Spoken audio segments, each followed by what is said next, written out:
தமிழக காங்கிரஸ் கட்சி தலைவராக தலித் தலைவர் செல்வ பெருந்தகை நியமிக்கப்பட்டிருப்பதால் அந்த கட்சிக்கு பலன் கிடைக்குமா என்கிற கேள்வி எழுந்திருக்கிறது.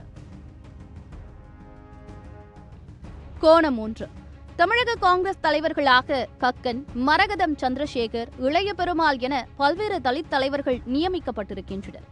அவர்கள் அனைவருமே சுதந்திர போராட்டத்துடன் ஏதோ ஒரு வகையில் தொடர்பில் இருந்தவர்கள். அப்போது காங்கிரஸில் இருந்த நிலைமையும் வேறு. ஆனால் சவாலான சூழ்நிலையில் செல்வ பெருந்தகை தலைவராகி இருக்கிறார். கோணம் 2. தமிழக காங்கிரஸில் தொண்டர்களை விட தலைவர்களும் கோஷ்டிகளும் அதிகம் என்று வேடிக்கையாக கூறுவார்கள். இப்போது கூட கார்த்தி சிதம்பரம், விஜயதரணி, டாக்டர் செல்லகுமார் என ஒரு டசன் பேர் தமிழக காங்கிரஸ் தலைவர் பதவிக்கு காய் நகர்த்தினார்கள். ஆனால் கடைசியாக மல்லிகார்ஜுன கார்கே தலையீட்டின் பேரில் செல்வ பெருந்தகை தலைவராக ஆகியிருக்கிறார் என்கிறார்கள். கோணம் 3.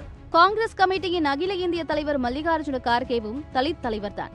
ஆனால் அவர் முழு அதிகாரம் பெற்றிருக்கிறாரா என்பது சந்தேகம்தான்.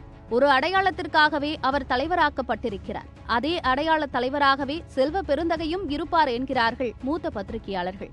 விசிகவின் திருமாவளவனை மிஞ்சி அவரால் தலித் சமூகத்தில் பிரகாசிக்க முடியுமா என்கிற கேள்வியும் எழுகிறது. கோணம் 4. செல்வ பெருந்தகையால் மாநிலம் முழுவதும் சென்று கட்சி நிர்வாகிகள் கூட்டத்தை சுமூகமாக நடத்த முடியும். காங்கிரசார் அதற்கு ஒத்துழைப்பு தருவார்களா? புதிய பாரதம், விசிக, சமாஜ்வாதி கட்சி என கட்சிகளாக சென்று பின்னர் காங்கிரசிற்கு வந்திருக்கும் செல்வ பெருந்தகை தனக்கென ஒரு தனிவட்டத்தை தான் காங்கிரஸில் உருவாக்கிக் கொள்ள முடியும் என்பதுதான் யதார்த்த நிலைமையாக இருக்கிறது. செல்வ பெருந்தகையை விட திருமாவளவனுக்கே கட்சிகளை தாண்டி மதிப்பு இருப்பதும் இங்கே குறிப்பிடத்தக்கது.